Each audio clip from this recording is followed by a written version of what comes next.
Anyways, what's up? Not too much, bro. Are you gonna do the intro? It's pretty much the intro now, I think.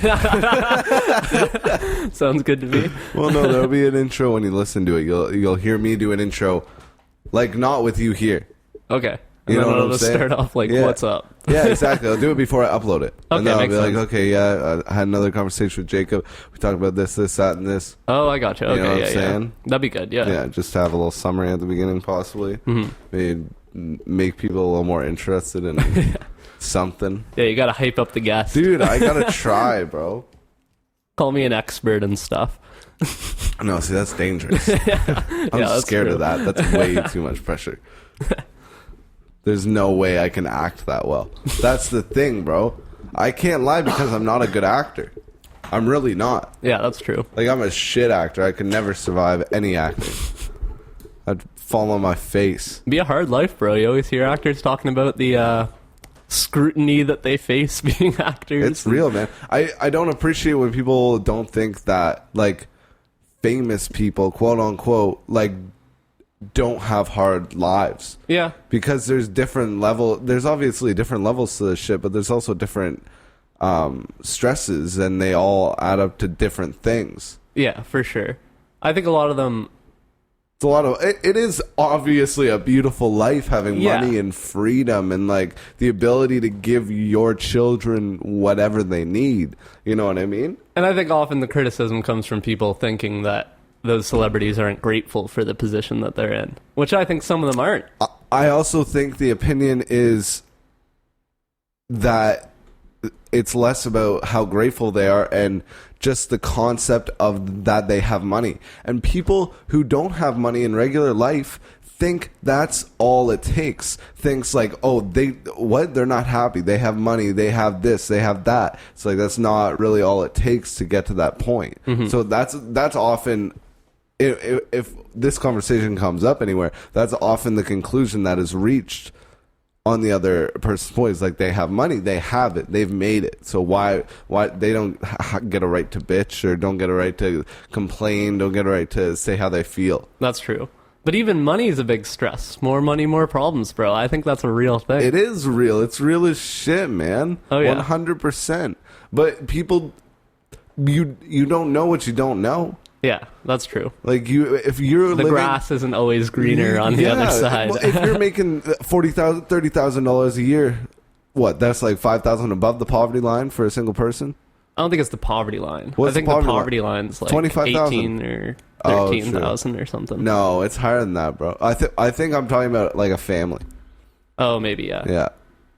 But a single person, okay, so let's say you're just a couple thousand over the poverty line. You have no idea what life is like being like that. Not saying it wouldn't be better than your situation. Mm-hmm. Not saying, but there's a lot of opinions and perspectives that come from people who do live on that other side that often is filled with a lot of angst. Yeah, for sure. And a lot of anxieties about despair, the future and just like loneliness. It seems like actually like it doesn't seem like a very good life. Yeah, I know what you mean. It really doesn't. All in all, it really, really doesn't. There are much more joyful people out there than the people who pursue fame.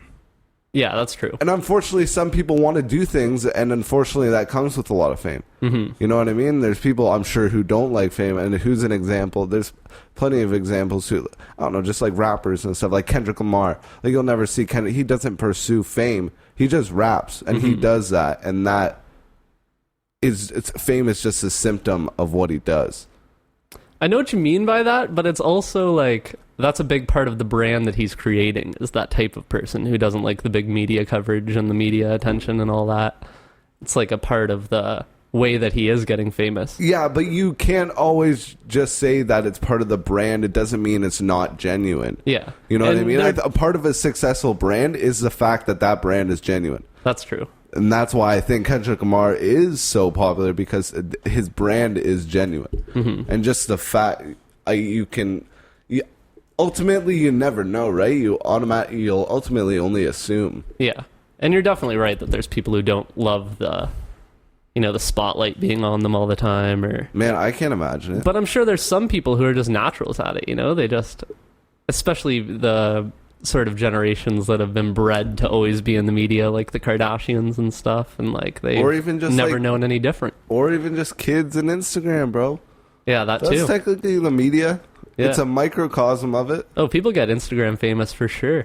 Kids want to kill themselves over not having enough likes on Instagram. Like, that's Yeah. real. That's true. It's a reality. It's an addiction for sure. It's an addiction, and it's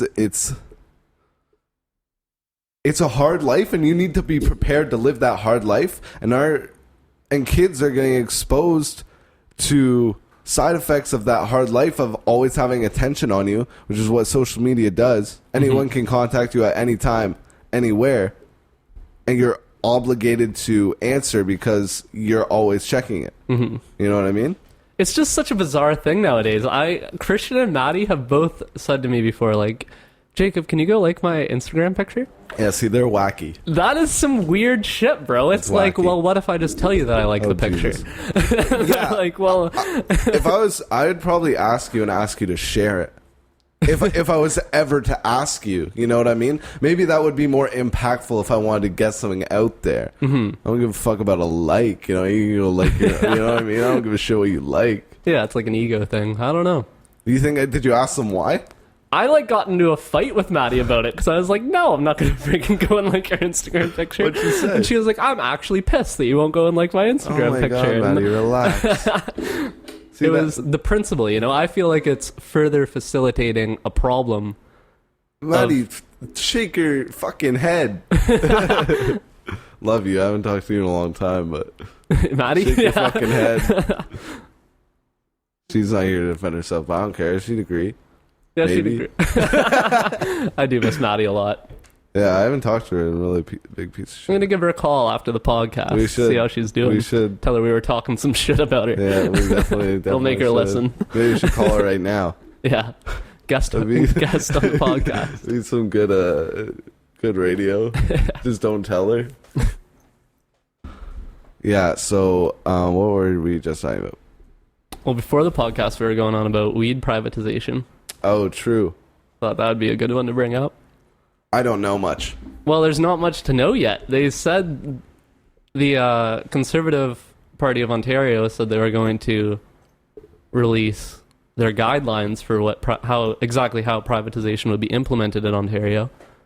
I think last Tuesday, which is like 3 days ago now. Yeah. And we just haven't heard anything about it. So now we're friggin' going into these illegal dispensaries to get weed that are still all open, and they all think they're going to get these licenses. And I don't know, personally, what do you think? I don't think they're going to get them. I don't think they should, man. I don't think they should Yeah, either. we just talked about it. I don't think they should. Weed is becoming legal in Canada, and all over the world, we have dispensaries all over our major cities and like in small towns That are in different illegal right towns now. that are illegally selling weed to non-medicinal patients or whatever. You just go in and you walk in with an ID and you're like, yeah, can I get 4 grams of that lemon sour diesel, please? They're like, yeah, sure, bro. Yeah, I love this shit, bro. I just got high at 8 o'clock in the morning with a 2-gram blunt. Now I'm here. That's how they talk every time. Like, nice, dude. Every time. It's a sick life, dude. Fucking, what was I saying? No, okay, so these private stores are selling weed legally, and now weed is going to be legally sold recreationally come November? Yeah, or So- October 17th. So come October, so these,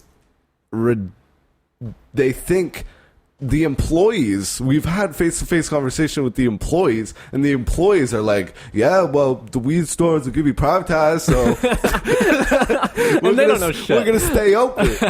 That's what I think. Yeah, literally. Like, yeah, okay. I'm taking in what you're putting down, but how is it going to work like that? I don't see how it could work like that because it's illegal right now. If that's setting a precedent for saying, okay, like, what will they get a slap on the wrist? Like, no, they have to be shut down. They cannot be able to just instantly flip over and start doing legal business because other companies are going to be waiting for that day legalization happens to start these like to make the race we're running fair, to make the competition fair. No, that's exactly, yeah. So I don't think they should.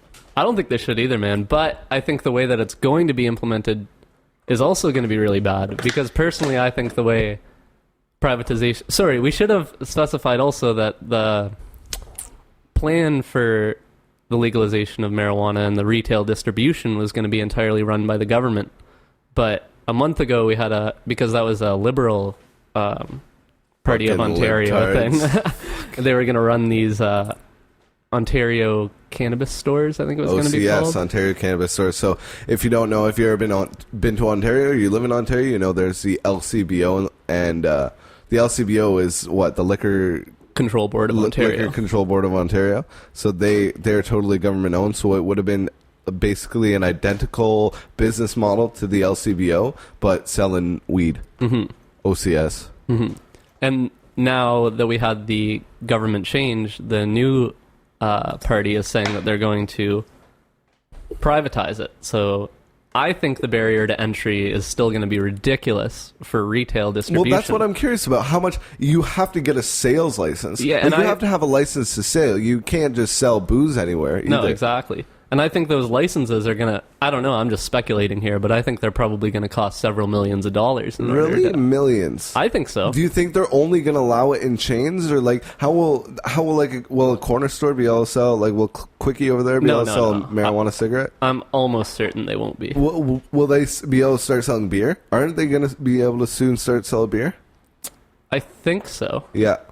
But that's still the same sort of monopolized system that cost a lot of money to start doing that. Like Circle K's as a corporation is going to have to dish a lot of money to get that the licensing into all their stores to do that. Loblaws had to do a lot of lobbying. And this is probably even hard for a lot of people if they're listening from the States or anything to like picture. Oh, they'll figure it out. But no, it's crazy that our government controls the sale of booze. Our private companies don't at all until like a year or two ago. It's expensive. And then a year or two ago, Metro and Loblaws got a license to start selling booze. And I've heard speculation that Shoppers is going to carry recreational marijuana. Recreational, too. Mm-hmm. I thought it was just medicinal. I don't know. I'm just speculating at this point. I just can't see them selling recreational because Shoppers Drug Mart, it's a place where you go pick up prescriptions and you buy Advil. I don't think that's appropriate to be selling medicinal and recreational out of the same venue. That's true, but they sell a lot of other...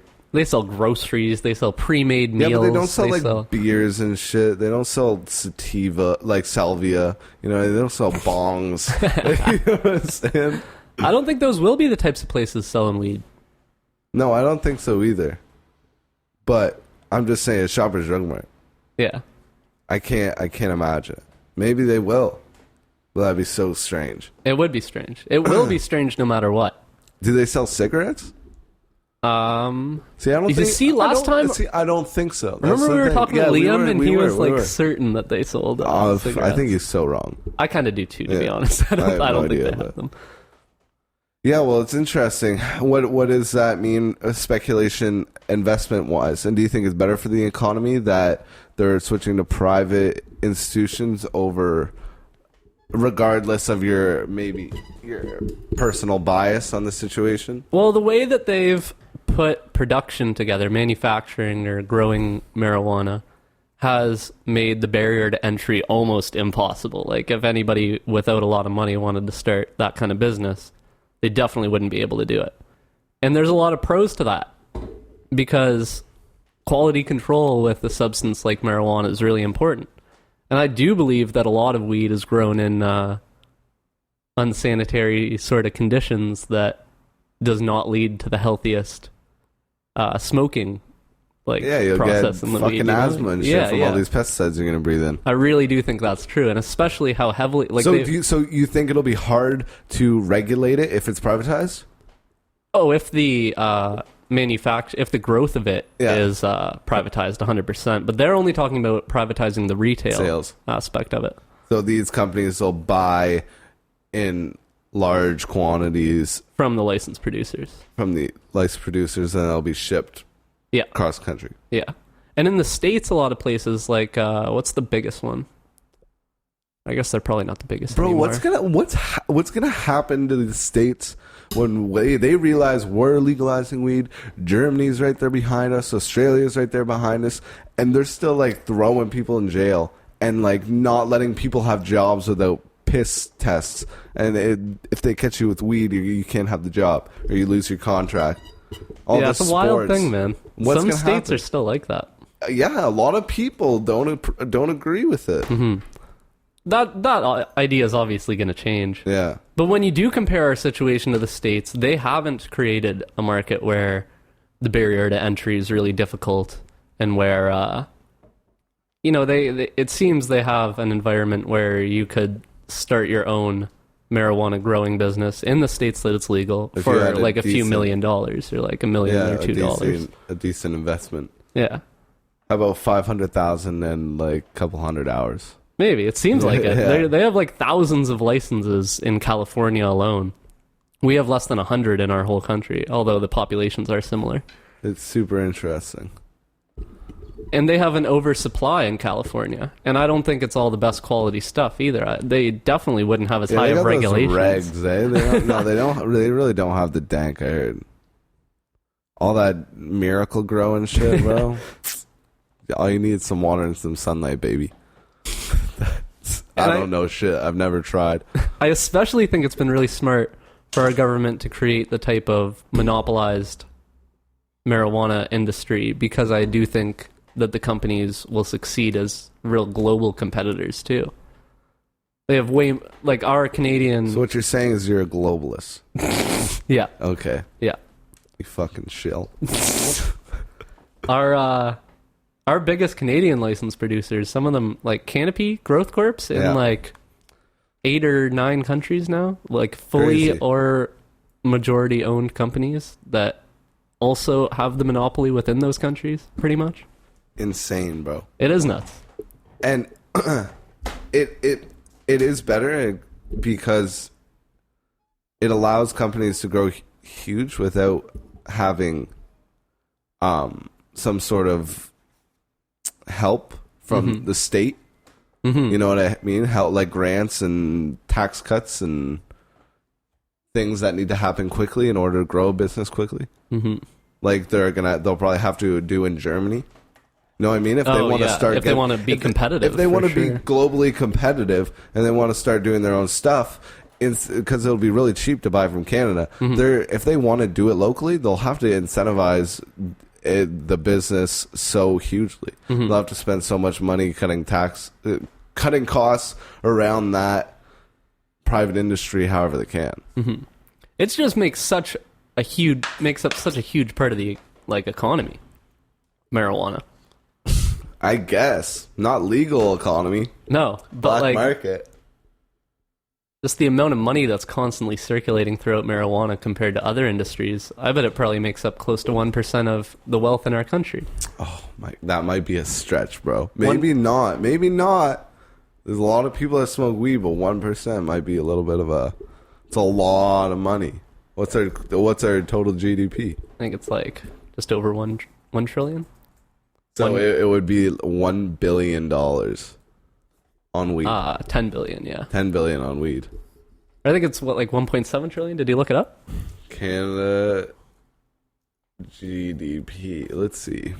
Just a little more than 1.5 trillion. Eaten. just a little more than the price of Apple.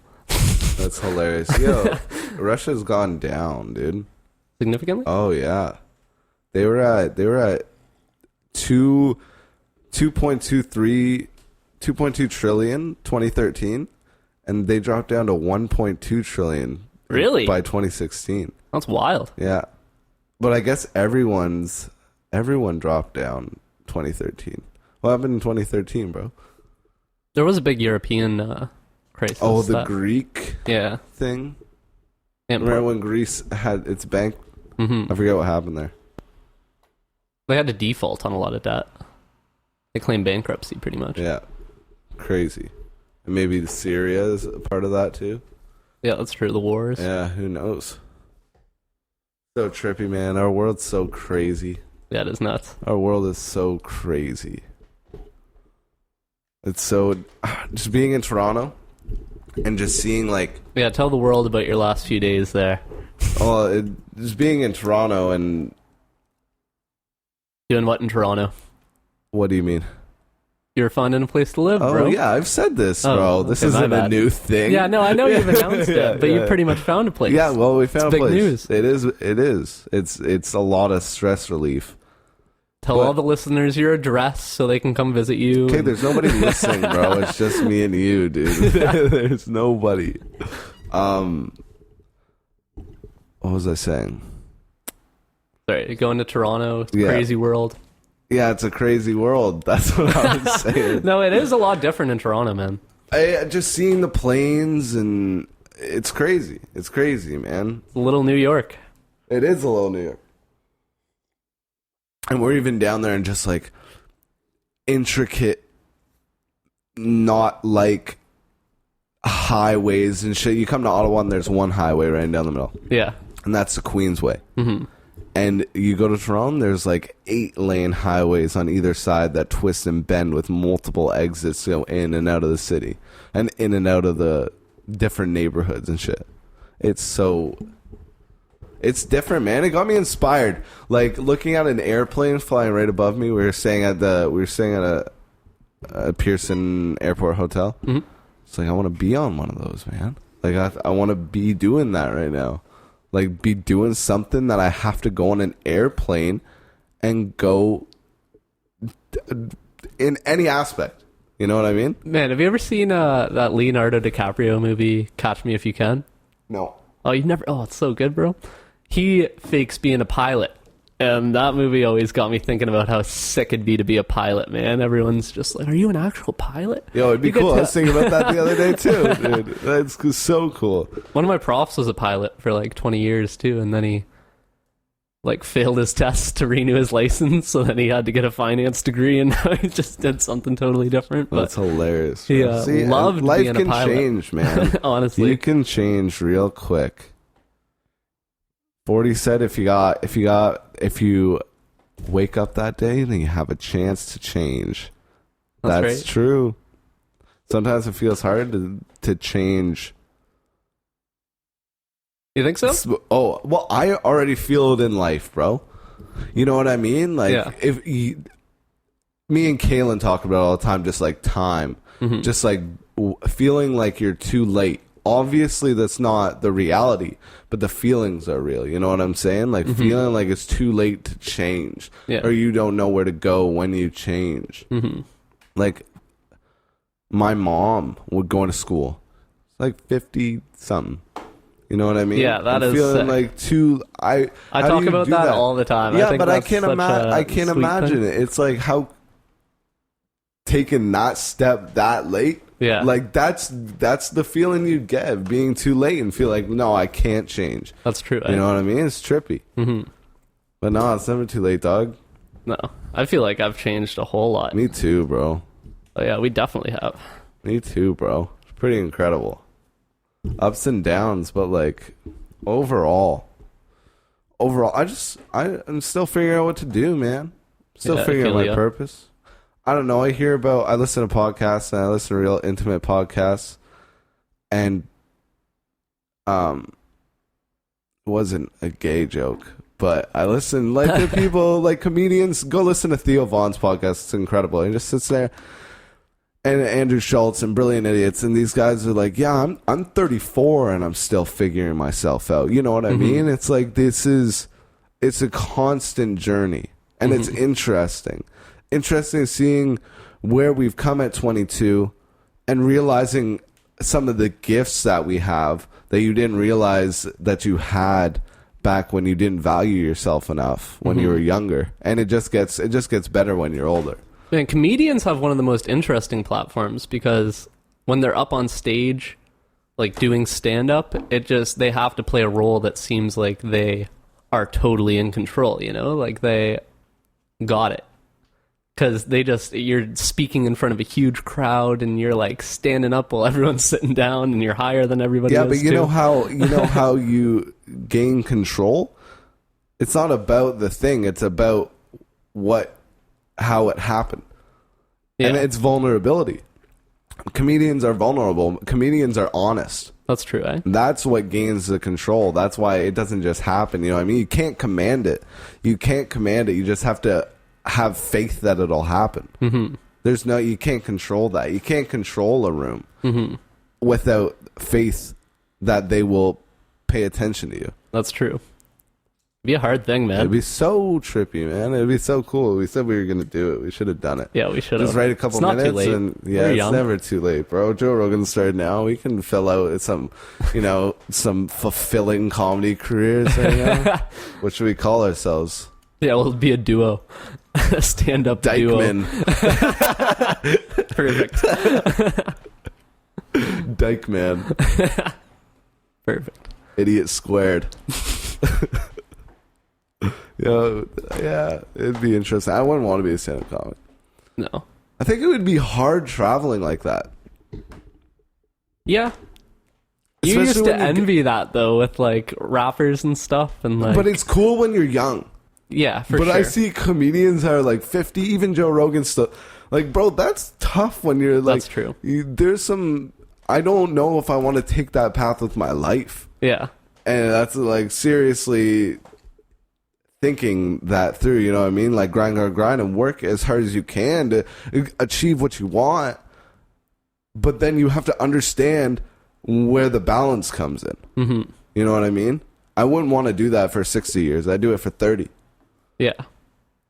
But I guess if you love it, you love it. I was going to say, if you're in that position, though, where it just feels so good to do what you love every day, and going up on stage is like a release. I feel like it really is for a lot of comedians. Therapeutic. Mm-hmm. A lot of artistes. A lot of expression. A lot of expression. Yeah, what do you think about censoring expression? I think it's almost never good. You know, they say that the jester, back when we used to have kings and kingdoms, that the jester would be the only person in the castle that had the ability to tell the truth to the king. He would cover it with a joking matter, but the king always knew that the jester would tell him the truth. So when you see less comedy, it's a reflection of the times. I guess that's with everything too. It's the same with art. Mm-hmm. But I don't know what we live now. Do you think right now there is a lot of comedy? Do you think there's a lot of comedy because that's what the balance of the force calls for? Because feels like there's a wave of censorship coming upon us, and we feel like we have to sort of fight back in another wave of just totally going full pedal to the metal to combat and just no holds bars, like he rapes and he saves. You know what I'm saying? I think those are really important, but I think comics through like the 80s, like Andrew Dice Clay and Richard Pryor, were way more vulgar than the stand-up comedians today. They were way more like edgy. I think they were in the same position as we are in now. That's true. You know what I mean? They also were fighting a wave of censorship around the 70s and 80s, right? Mm-hmm. That's when shit started getting prim and proper. Mm-hmm. I think comedy's, especially stand-up's, bigger now than it ever has been, and I think the reason for that is all because of Netflix. You think so? All because I think of it's Netflix. A huge reason, yeah. I also think because of the political situation. Yeah, that's true. It's given a lot of material, but it's not only given a lot of material, but it's attracted a lot of young people to comedians because they are the only ones making opinions that make sense on this topic. That's yeah. They're the only ones that like you can logically wrap your head around because everything else is just so fucking crazy. You know what I'm saying? Yeah. And it's same with art in general. Mm-hmm. Once that the truth tellers become the artists. Yeah. Stand-ups are just making so much more money now than they ever have been, though, and Netflix is such a big cause of that. They're just scooping up all the good. Where else are the best? I don't. But see, that's where me and you disagree. I think because in that certain situation, that would be you saying that Netflix controls the market, and I don't think Netflix controls the market. I think Netflix provided for the market that was there. Mm-hmm. I and again, this is just speculation, but I think, for example, like Dave Chappelle, I don't think he would have put together those stand-up specials if he didn't think if it wasn't for the $60 million. If he didn't think he was going to get $60 million. Yeah. And someone else might have given him $60 million, but Netflix was smart enough to be like, you can do whatever the fuck you want. You can, you know what I mean? Mm-hmm. Like, and we'll give you $60 million. And we'll give you $60 million, but it's probably worth it. Yeah. I don't know how much revenue those generated. Probably a shit ton, because everybody talks about that shit because that shit's legendary. Yeah. You know what I'm saying? But all of it, like, there's no other platforms for stand-ups to, there are, but not anything that pays like that. It's Showtime, HBO. I don't think they'd pay like that. I doubt they'd, but they were going to pay him $40 million before Showtime and HBO? No, whoever was doing the Dave Chappelle show. Oh. For the third season, they were going to pay him $40 million. They had a $40 million contract that he walked away from like 20 years ago. Yeah, he was already worth that much back in the day. That is wild. What a legend, eh? Legend, bro. Incredible. My favorite. Hands down, my favorite. I don't know why. Well, I do know why, because he's just so smart. He's such a storyteller. Like, and it gets in his comedy, the ones I've watched lately, they're very serious at points. Oh yeah, you know what I mean, and I appreciate that. Mm-hmm. And he tells it he's an artist. You can. That's true. I agree with that. It's a borderline poetry with the way he delivers. You know, it is poetry the way he delivers. Oh yeah, for sure. Like the rhythm he creates and the ability to like, it is the ability to control you in that moment, like you said. Mm-hmm. He's a genius. Incredible. I don't know if he's my favorite though. Yeah, I feel you. I just like how he talks about hip hop and shit. I'm gonna bring a lot of hate for this, but Louis C.K. Yeah, you like jerking off in front of fucking ladies who just want to fulfill their dreams. Asshole, fuck. No, I'm just kidding. I'm just kidding. That was an abuse of power in the situation for sure. It was inappropriate. But he's still my favorite stand-up comedian, and that's fine. You got. I think it's appropriate to separate the art from the artist, and I feel like if you don't think that, then you're not thinking of the situation with much nuance. It's a complex situation when it comes to that. See, I do think it will hurt your brand no matter what, though, because jerking off in front of ladies like that don't want you to, like, well, it should, bro. I think it should. I think it should too. Like, if someone caught me if you live in a small town and you jerked off in front of someone who didn't want it, it's gonna spread around the town and you're gonna get shamed for it. And you should. And but it was just poor timing. He got caught. He got the whirlwind of the Me Too movement. Yeah, literally, yeah. Maybe like a year earlier, if something came out, it would have been just washed over. Or maybe like 3 years from now, but bro, sucks to suck. Yeah. It happened. Yeah. Yeah, there was some mess. And it is gross. Yeah. You shouldn't fucking do that. What are you doing, bro? Yeah. Like, it is some weird hire stuff. a hooker, man. Do something. Like, don't put those ladies in a potential situation where they have to sacrifice their dignity. It is some weird shit. It's embarrassing is what it is. It's like, that's fucked, bro. Look at a real person you are. But it shouldn't be a surprise because all he did was talk about jerking off. Yeah, he was like... That's all he did. It's a very accurate... like, you can totally understand, given his routine, that he would be that when you kind hear of the person. story, yeah. it kind of plays through your head. Yeah. Literally, though. That makes sense. You've seen his face do this before. The girls in the room probably think it's a bit. Yeah. Is this a real bit? Are you gonna pull your dick out on stage? I remember the first conversation I actually heard about it. Who did I think it was definitely a Joe Rogan podcast, and I think the guest was who's Tom Segura. And I remember when they were talking about it, they were like, yeah, it's not so bad. Like, stand-ups used to always be like, yo, pull out your dick on stage, bro. It'll be hilarious. I never did it. That's what Tom was like saying, but I'd do it if I had to. I thought it would get a sick laugh or something, Not for sadistic reasons, Yeah, which no, Louis no. C.K. obviously did. That gross motherfucker. Yeah. Greasy. No, he made a mistake. Yeah. Disgusting, but I'm a new man. I think everybody should be given the opportunity to change no matter what, man. Yeah. I don't think I have the ability to judge. Discovering God has just For real, changed though, your bro. life. No, but it's an interesting concept, man. If 44, so I'm moving in with this guy named 48 Mazumba, host of the Inside Story. I've announced that, but we had a really interesting conversation, and he is a self-proclaimed quote unquote man of God. You know what I'm saying? And we were having an interesting conversation, and he told me, I always questioned Jesus. I was like, what the hell is Jesus for? Like, yeah, you were saying that to me a couple weeks ago. It's just like a character in the story. Mm-hmm. And it's still my belief. I obviously didn't change that. It's just a character in the story to show us. But he gave me a little more details on it.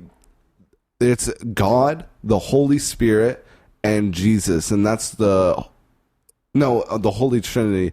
And that's the Holy Spirit. And that's the thing that's inside you. And Jesus is the character in the story that allows ultimate forgiveness. So no matter what you do or what happens to you, you will always be forgiven. And he'll always be your guide to God or heaven. So that's more context I've ever gotten on it. So it's interesting. That's true. And we were talking about it. It's like it's just so trippy thinking about consciousness and morality, and like, how do we know what is good and what is right and what is wrong? Mm-hmm. And how did this even like begin? And religion, I used to have the opinion on religion that it was just used to totally control the masses. Easier way. I still believe it does that. Mm-hmm. Don't get me wrong. Religion, physical, a relationship with a higher power, that's spiritual. Those are two totally different things. Even though religion kind of hijacks the idea of that for profit, which is what it does. Mm-hmm. I don't agree with that, but doesn't mean the greatest lies have hints of truth in them. Just like fucking Donald Trump. Like, who knows what the hint of truth through having a spiritual connection with a higher power, with a greater cause, would do to human life. Mm-hmm. You know what I'm saying? And I thought about it. I was like, when we started, something started happening in our brain that made us start thinking that like violence was bad. Mm-hmm. Like, when did we start thinking that? Because there must have been a time where it switched. Because animals will kill an animal with no remorse. Mm-hmm. We have this thing called remorse. Like, what is that? You know what I mean? It's hard to wrap your mind around. And religion is the balance, or faith with God, however that may come. Never mind, I said religion. Faith with God is that balance between understanding and coping with the entire human experience that comes with remorse, that comes with guilt, that comes with sadness, that comes with happiness, that comes with joy. Mm-hmm. I got a totally different perspective on it. See, I used to talk that shit with that dude I worked with, John Stokes, who I always used to talk about. He was like a fair bit older than me, and I remember... Is he a Bible thumper? No, not at all. The complete opposite. Yeah. And I remember me saying like that religion has brought a lot of benefits, like how it's taught us a lot about morality, and... I don't even know if it's taught us. That's the thing that I've changed. I don't know if it's taught us. I think that was there so we could slightly understand it better. You think it was like an expression of our development of morality? It was, yes. And it was the greatest concepts of our morality written down. I agree, but I think it's outdated. I think it was but it is outdated, but stories are classic. So we have classic stories, you know what I mean? We have timeless pieces of art The Bible is a timeless piece of art, and that's what I'd look at it as. You hear the stories in the Bible's super interesting. It's like you hear stories of different characters of killing their brothers because of like envy. They take you through the stories of going through the 7 deadly sins, and they break it down into human relationships. Mm-hmm.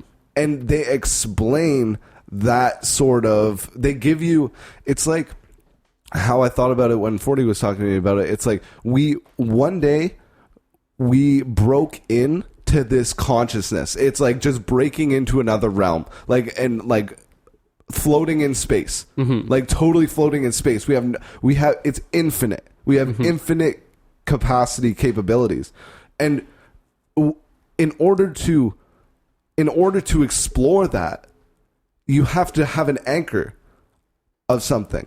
But I think there's a lot of twisting in the Bible, and I think that you can tell a story in 2 different ways and get 2 totally different.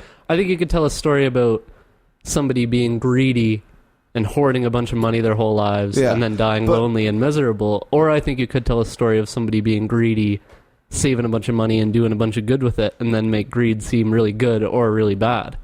And I think that it's like a manipulative thing, the way the Bible phrases it. I'm talking shit because I don't really know. I don't think you should follow the Bible. I don't think you should follow the Bible, mm-hmm. but I don't think you should dismiss the truths that come with it. Mm-hmm. You know what I mean? Just because there's a story in there doesn't mean that the other side doesn't exist. Mm-hmm. You know what I mean? That's supposed to be a thing that teaches you lessons. That's mm-hmm. the thing that's supposed to tell you whatever the fucking book is. But that's the thing that's supposed to tell you the shitty outcome of the decisions you're going to make in your life mm-hmm. that are based on whatever their 7 deadly sins or whatever. Mm-hmm. And I get that for sure too, but because what if we didn't have that? Where is who is saying that greed is bad other than Bernie Sanders? I don't know. There's not much of that message in our world. That's the thing. There isn't much of that message in our world. Mm-hmm. We live in a world of Kim Kardashian and get as many, we were just talking about mm-hmm. it, many Instagram followers as we can, and we're going to get as much money as we can because that's what the girls like. That's what chicks like. That's how we're going to feel like something to our parents. That's mm-hmm. how everything. That's how we're going to feel like something is, but there's not much we don't have much of this spirituality. I don't want to use that word because it's kind of cringy in this subject, but we don't have much of that in our society at this point. Mm-hmm. We really don't. There's not much of us bringing us to the other example. Donald Trump is the president of the United States, and all he represents is greed. Mm-hmm. That's all he represents. Yeah, that's true. That's just my thought.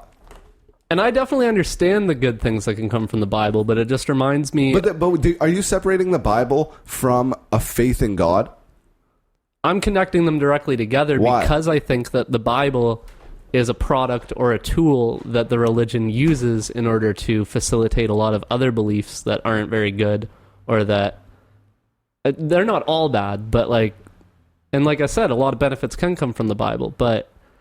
But why are you associating those two? Because it's like a brainwashing technique for the rest of religion. So it is a brainwashing technique, but that doesn't inherently mean that the brainwashing technique itself is inherently not useful.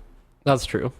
But I feel the way you're talking about it is making it sound like the Bible only has good things. No, I never said that. I totally said I'm disconnecting those two. That's true. Yeah. I said it's just reminds stories. Me of... It's just stories. It's like going watching a fucking Quentin Tarantino movie. You know, it's mm-hmm. you can't censor it, right? Mm-hmm. Why censor that? Why censor the Bible? I don't think it should be censored. I think it should be criticized, though. And I think it is criticized often. That's true. You know what I mean? We're becoming very less faith related, but I think unfortunately it's throwing the baby out with the bathwater sometimes, because I feel like I've been learning that we need to be connected to something. whatever it is. Whatever it is. And sometimes, for me personally, it's hard to be connected to things in the physical world. I don't know what it is, but it's hard for me to be like feel super excited about like, oh, I want to buy this car, or like I want to be here in my career. You know, that shit really doesn't excite me much. So there needs to be other ways to get fulfillment, and there really isn't much opportunity for people to do that without the physical world. You know what I'm saying? We're becoming brainwashed the other way now, is what I think. You know what I mean? Mm-hmm. It's gonna swing like a pendulum. There just needs to be a balance, and it's too physical now. We're too physical. We need to like step back and I'm not saying religion is good. I don't like religion. Religion kind of useless for us now, but a faith in a higher power. What is your faith? Like, have faith. Everybody who does anything great has faith. Mm-hmm. And that's so important. Now, I feel like that's what I've been lacking in my life sometimes. Sometimes I lack faith, whether that's faith in the future, faith in myself, or faith in the ability to maintain like a high-paced lifestyle, or whatever it may be. Mm-hmm. Anything. Sometimes I lack faith. And then if you have an anchor somewhere, it doesn't have to be an anchor in direct linguistics. It doesn't have to be associated with a paragraph or with the scripture. It can be associated with your own thoughts about that. Mm-hmm. It's a different, I have a total different, because 40 changed my mind on it, because he just approaches it. He approaches it with love. Like he's not a religious person either. But he believes that you can be forgiven for anything, and that you should just continue to be the best person you can every day. Mm-hmm. And that's what will get you to heaven, which I don't believe in a heaven or hell. There's nothing after this. But those two things can lead you to a heaven in reality, can lead you to a heaven right now, which is the ultimate goal. You know what I mean? To make this life heaven. And I think those two things go hand in hand with making your life heaven. Mm-hmm. Or changing your outlook to make your life look like heaven. Mm-hmm. So you have to. It's not, because it is. It's if you follow the Bible, or if you follow that stuff without looking at the nuance of all of your experiences. If you just totally decide to dive in, then it's dangerous, and then you have the ability to be manipulated. But you have to take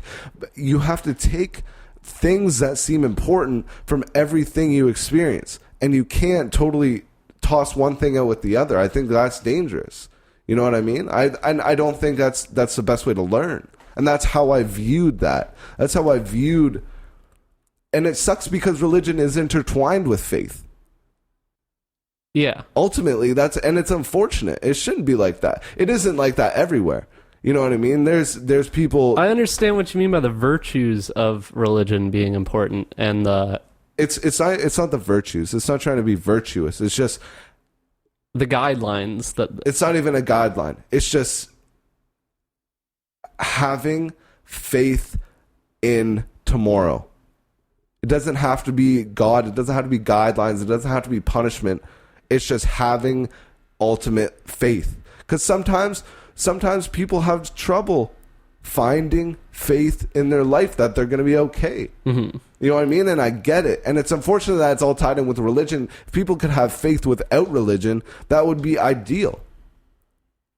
That would be the ultimate ideal goal. Mm-hmm. You know what I mean? Like, what do you have faith in? What do you have faith in, personally? The way you described how you sometimes find trouble finding, like, hope in the future, more or less. Or, like, I find I'm just very optimistic about the future. I have faith that everything's going to go good. Where does that faith come from? Nothing's gone wrong yet. So why would I think that anything's going to go? I don't know. I think it's very teaches you not to be an optimist in a lot of ways, being religious, you know? I think it does the opposite. Yeah. I think it does the opposite. You become the ultimate optimist, and it's totally. I don't like this conversation because you're using the word religion and Christian, and I'm using the word faith in God, and they're totally two different things, I think. Mm-hmm. And I think we're confusing the two because I'm seeing them as totally different things because they are. Mm-hmm. You know what I mean? I think they are. God is not, should not be. So it's the imagery, whatever you want to call God. It's just the imagery. It's the story. You know what I mean? And as soon as you associate with Christianity or religion, But it just reminds me of like when we were watching the Wild Wild Country stuff, and they have that Rajneeshi cult, and the woman, I forget her name, but she was like one of the main... That crazy bitch. Yeah, she was like one of the main people in the cult, and she's talking about how they started recruiting a lot of people in. She was like, meditation was something that we practiced in the religion, but it was a product that we used to bring people in. And then once we had people in, then we would more or less brainwash them with these other ideals. And so I think that's exactly what the Bible is. It's a tool, it's a product that they sell, and then they do the exact same thing. But what do you think a faith in God is? I think there has to be... I think it's definitely implicit that it's faith in a person, in a higher being. No, not a person. God? Yeah. God being the universe. Because what I hear now is I think that you have control of a lot. And I think it's good to think like that, but I don't think that's reality. That's my personal opinion. Yeah, because I think it's not good to feel like you're out of control. No, that's when you find things like religion. I don't know, whatever you want to call it. Like, yeah, exactly. But there are going to be positions in your life, and I feel like I've been humbled recently. Mm-hmm. I feel like I felt like I was in a position that I couldn't control, and I was humbled, and I thought I could control it before. And there are just certain times where you have to believe that it's going to be okay, whatever that is. And my faith in God would be my faith in balance. That's God to me, is that whatever way the pendulum swings is going to swing back the other way. That's just how it works. And that's my God. That has nothing to do with religion. Mm-hmm. I wouldn't call that a God thing at all, then. Why not? God is the creator. God is the way of the world. Mm-hmm. God is the universal rules. Yeah. See, that's why I need to make that clear, because those are two totally different things. Mm-hmm. You know what I mean? Having faith in the universe will have faith in that's it. It's just it'll go back and forth. You'll have up days, you'll have down days, and have faith when you're in a down day to have faith that tomorrow's going to be an up day. You know what I mean? Mm-hmm. Instead of having faith, because I used to have faith in ideas of the future, like, oh, my faith relies on my ability to create the false narrative that I have going on in my brain. That is where my faith relies on. And a lot of that is not totally up to my control. Mm-hmm. I could lose my legs. If I wanted to be a runner, I could lose my legs. Mm-hmm. You know what I mean? So there just needs to be another backbone of strength for everybody. Everyone needs to have, and I ultimately think that you need to create it yourself. You know what I mean? Mm-hmm. It's great to have family and friends that support you, and it's incredibly important. But you need to figure out a way to feel like you have somebody have your back when that's not actually, maybe not true. Yeah, I just think it's dangerous when you start to use biblical or religious terminology. For what? For like just God. In general? Yeah, for like faith. Why? Because you wouldn't talk about God in any other context other than religion, really. But why are you afraid of that? Because are you afraid people can't see? That's where I think. Because I think I disagree with your description of God.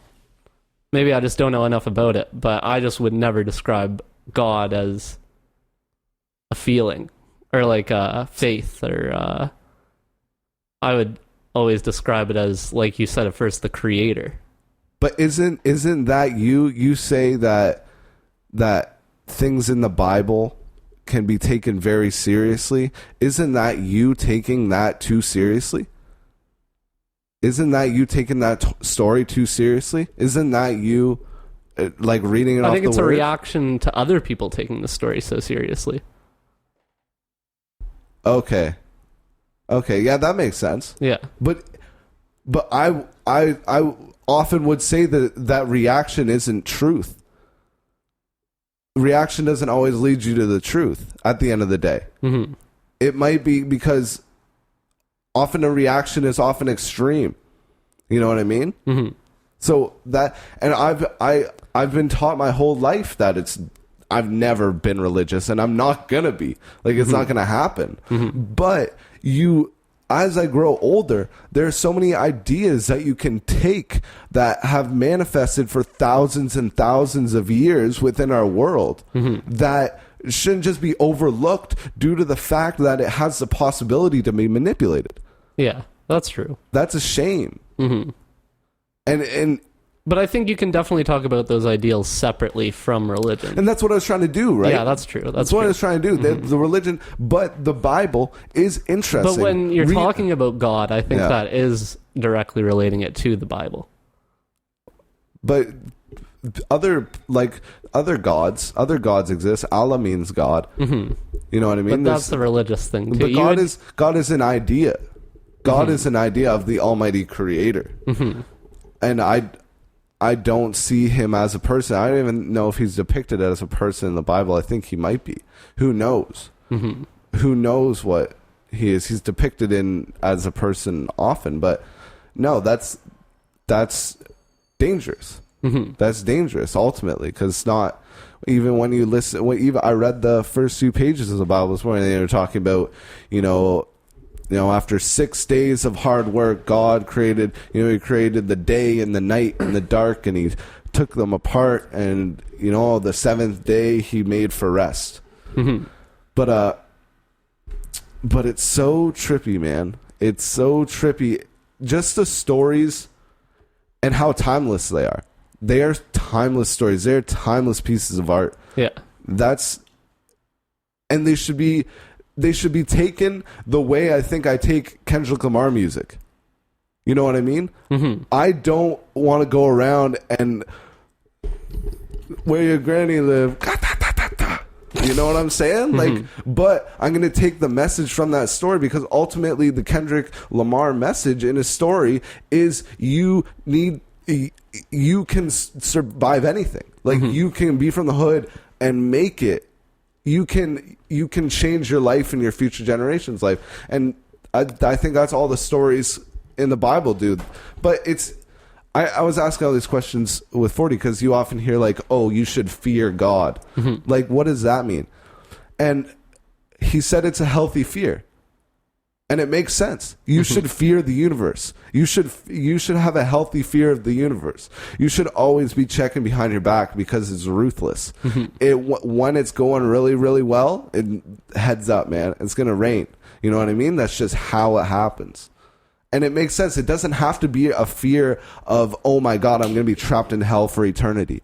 Because apparently that's not the idea behind it. The idea behind it is you're ultimately going to be forgiven no matter what. And sometimes I feel in my life that it's hard for me to forgive myself. Yeah, I know what you mean by that. I get into a zone where it's hard for me to forgive myself because I know so much better than what my actions concern. And it's just trippy. It gets it. I don't want to take anything from the Bible literally or anything, but it's trippy because Adam and Eve, they were in the Garden of Eden or whatever, and they ate the apple of knowledge from the tree, and the apple of knowledge gave them knowledge of good and evil. So it gave them ability to think about good and evil.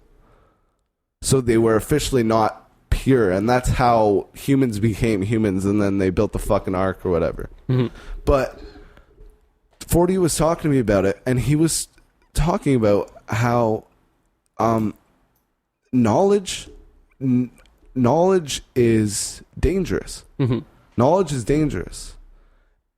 And you need to think about it that way, because once you start getting greedy with knowledge and you start getting greedy with that, you're going to get bit in the ass. Mm-hmm. It's like Steve Jobs.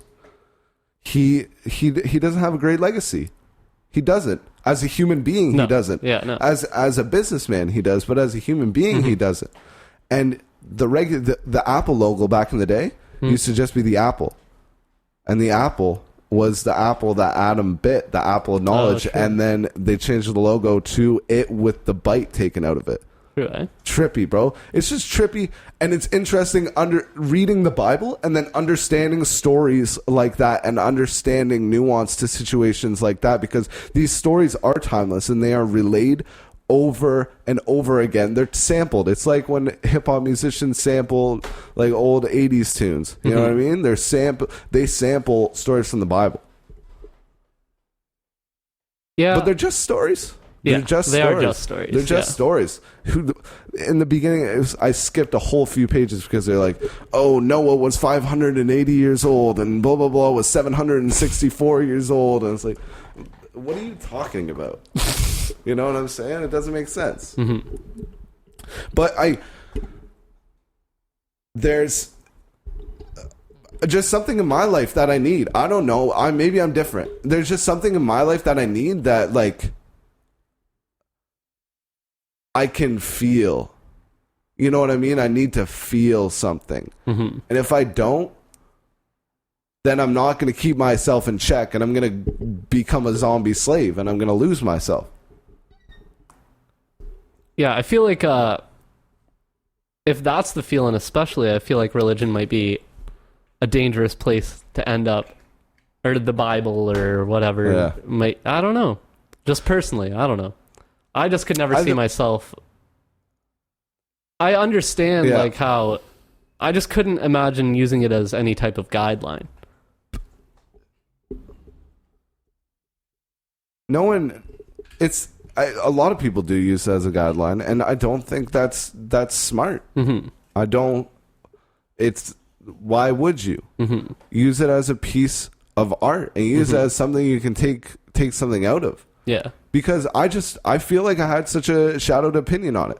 My opinion was, no, well, I'm it's never still gonna, not very popular to criticize religion at all. But it's so scary. People are so afraid of religion because we have so much extremism in our face. Mm-hmm. That's the thing. There's so much extremism in our face. Like if one of our friends was like, yeah, I'm really like thinking about Islam, and I'm interested, we'd be like, what the fuck is going on, bro? Like, we need to make sure he doesn't buy a plane ticket. You know what I'm saying? Well, I'd be like that equally as much as if any of my friends said they were getting into Hinduism or Christianity or any other religion. I think all messed up, man. But one's more extreme than the other, and there would be a different association. I wouldn't associate it much differently. Really? Yeah, I think it's all bad. It is all bad, but what we're shoved in our face. What we're shoved in our face is the extremism of the Muslims right now. A lot of people, you know what I mean? Yeah, that's what But it's trippy, man. Mental health is an interesting thing that we don't know what's up yet. Mm-hmm.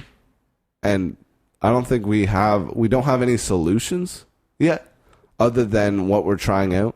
We like therapy and shit, and there are pills and shit, but like the solution. There's a lot of questions that need to be answered that aren't answered. I just don't want to be.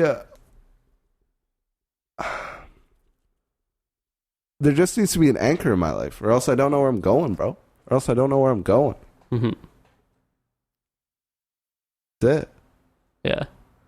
We'll figure it out. Yeah, it's interesting though. Yeah. Lots of paths to take. I don't know if God is mine. Yeah, I think I just understand that I don't have control of everything. Mm-hmm. And if I don't have control of everything, then I'd rather hold that faith that in a positive light. Mm-hmm. And that's automatically how to do it. You know what I mean? Mm-hmm. So, and I'm a very positive person. Mm-hmm. But it's just it's interesting. It's human. It's human. It explains human emotions. And Yeah. our generation is so fucked up, man. It's so fucked up. I think every generation's pretty messed up. I know what you mean by that with technology and social media, especially. And people kill themselves, bro. Yeah. Like, people kill themselves. Like, they'll hang themselves. Yeah, people have been doing that for a long time, though. A long time, but it's at an all-time high right now. Yeah, I believe that. I think a big part of that is because of social media and internet and all that, too, though. People just... The idea of suicide being pushed in our faces all the time. It's advertising suicide. Yeah, and people are just inhuman. Mm-hmm. People are just not human. Once you become less human, once your fucking soul sucks out of you, whatever you want to call it, once that's empty, then you stop caring about other people. And as soon as you stop caring about other people less than yourself, that is when you become worse than evil. That's not even being aware of your evil. That's the opposite of the universe. That's the opposite, because you are so focused on everything. You're so focused outwardly. We are so focused. There's so much outward focus. Mm-hmm. There's no inward focus. It's so rare in our population. Inward focus is almost bigger now than it ever has been. In what aspect? People talking about mental health more than they ever have been. And Of course it's getting better. Of course it's getting better. But we have to figure it out. You know what I mean? It's not like we just set the tiny boat and like hope it floats. You know what I'm saying? Mm-hmm. Like, it has to be figured out, and we can't shut down all solutions. There needs to be a scientific approach. Mm-hmm. And the scientific approach needs to be, what do people need? And what's the best solution? Mm-hmm. And I'm not saying go to fucking church, because I'm definitely not. But having faith in something. Yeah, that's true. Because people, it's a marathon. It's not a 100-meter dash, and people are just so focused on getting instant gratification instantly, mm-hmm. and that shit'll kill you. And it's like, where do you not? How do you change that?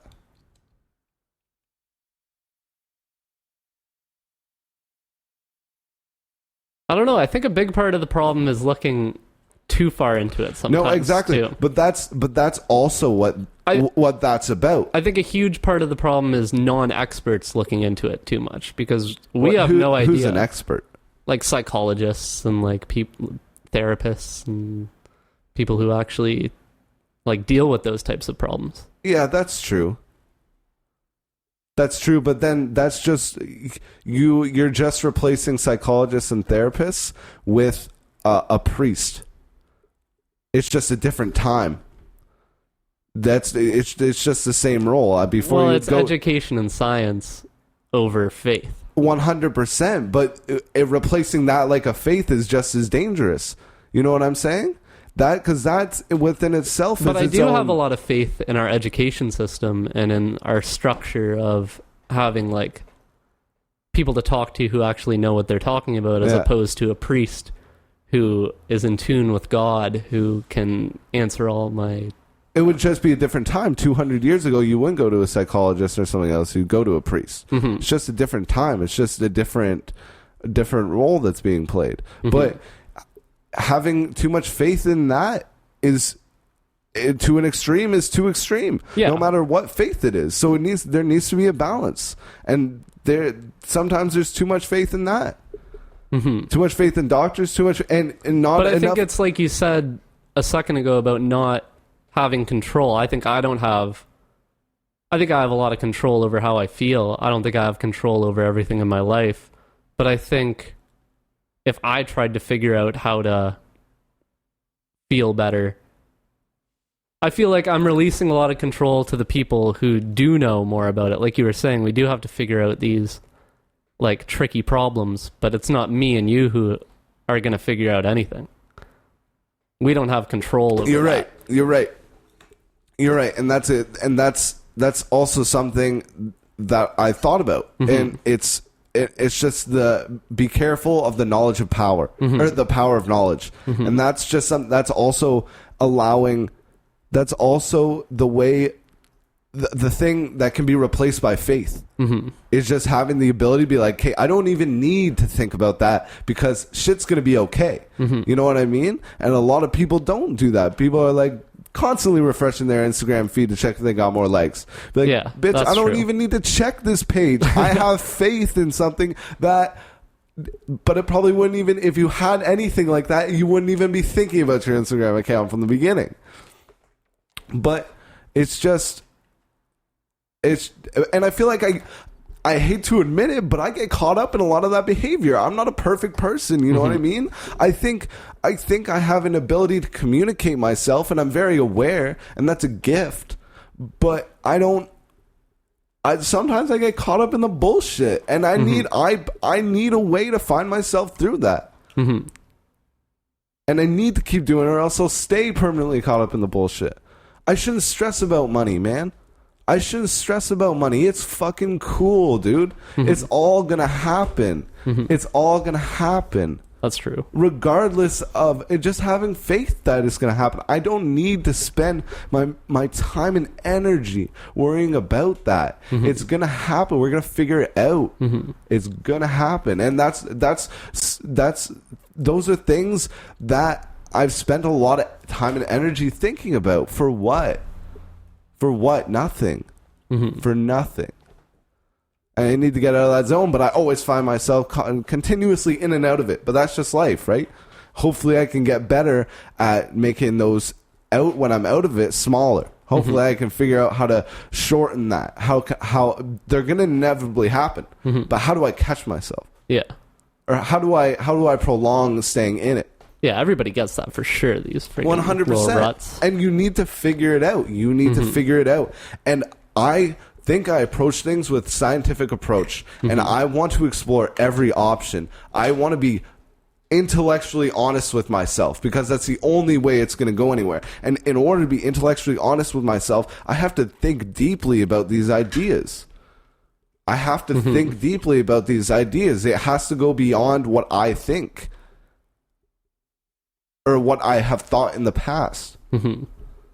It's trippy, but there is, don't think about it too much. That's definitely something I learned, man. And I constantly battle that. Constantly. And I think a lot of people do. Oh, yeah. But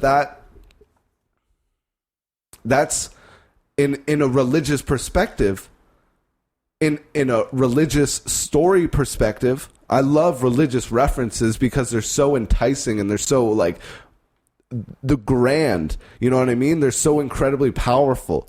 But that's you trying to outsmart the devil.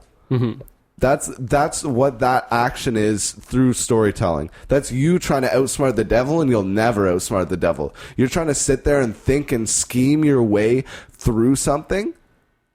It's not going to happen. If it's done the right way, it'll happen.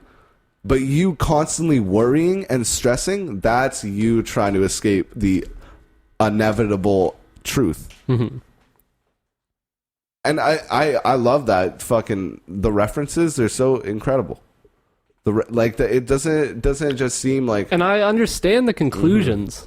I agree with the conclusions. It's just the path to get there, I feel, is very manipulative in Bible context. Yeah, well, following religion, but like you said, it's always interpreted differently. Mm-hmm. So there's always going to be a different interpretation. You'll always go to, but it was disgusting back in the day. So there's this guy named Martin Luther, not Martin Luther King Jr., but another guy, Martin Luther, and he was the first guy. He was in Germany.